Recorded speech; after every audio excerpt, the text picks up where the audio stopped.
With the news at this hour, I'm Michael Wharton. First up, the country's Attorney General Anil Nandlal has said that the High Court judgment delivered yesterday against Vice President and leader of the People's Progressive Party, Bharat Jagdeo, will be appealed.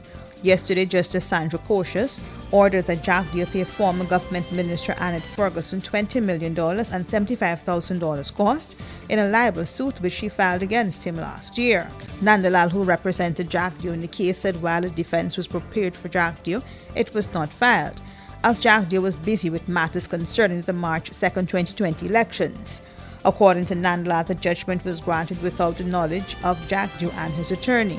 Nandlal in his statement said Mr. Jagdeo is General Secretary of the People's Progressive Party and leader of the list of the PPPC candidates, and he, Nandlal, an executive member of the PPP, legal advisor to the PPP, a candidate on the list as well as the party's assistant chief election scrutineer, had multiple responsibilities in relation to and in connection with the impending elections, including meeting with the Guyana Elections Commission, meeting with international observer teams, planning and preparing for election day, as well as campaigning across the country. As a consequence, the defense, though prepared, was never filed in the court. He said the restrictions imposed as a result of COVID-19 pandemic, which hit Guyana in March 2020, had also contributed to their failure to file the defense.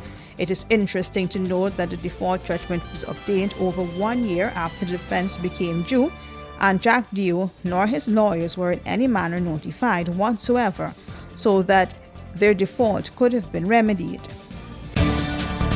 The Guyana Police Force today instituted 3 counts of conspiracy to defraud charges against Attorney-at-Law James Bond. Bond is expected to appear in the Georgetown Magistrates Court tomorrow to answer to those charges. The attorney and political activist in a Facebook post said he was not surprised by the move. Last year in November, Bond was detained by police for 72 hours in connection with the leasing of lands owned by NISL.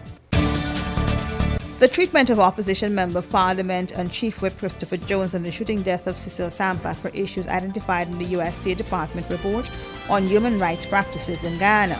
In flagging the Guyana Police Force in relation to Christopher Jones, the report spoke of the arbitrary arrest and infringing on his legal right.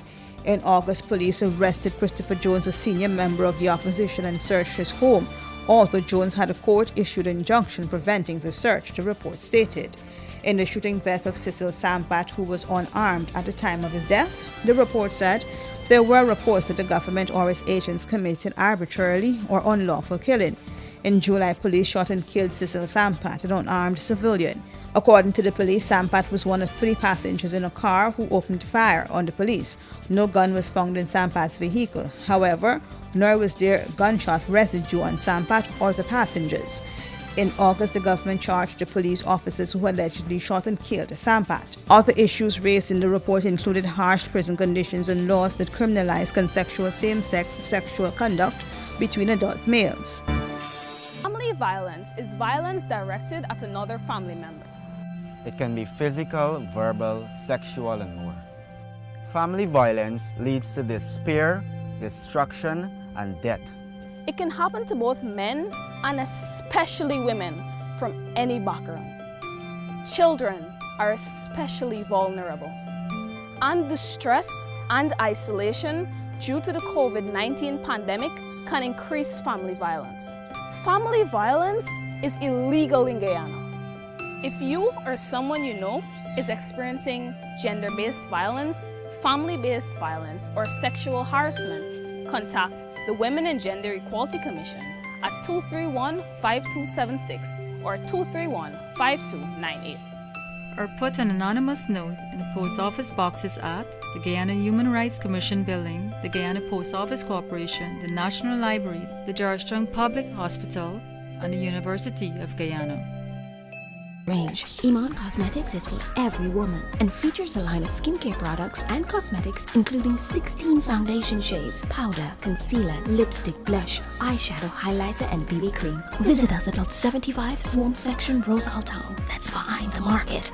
Or call 337-4422 or 688-9249. Shh.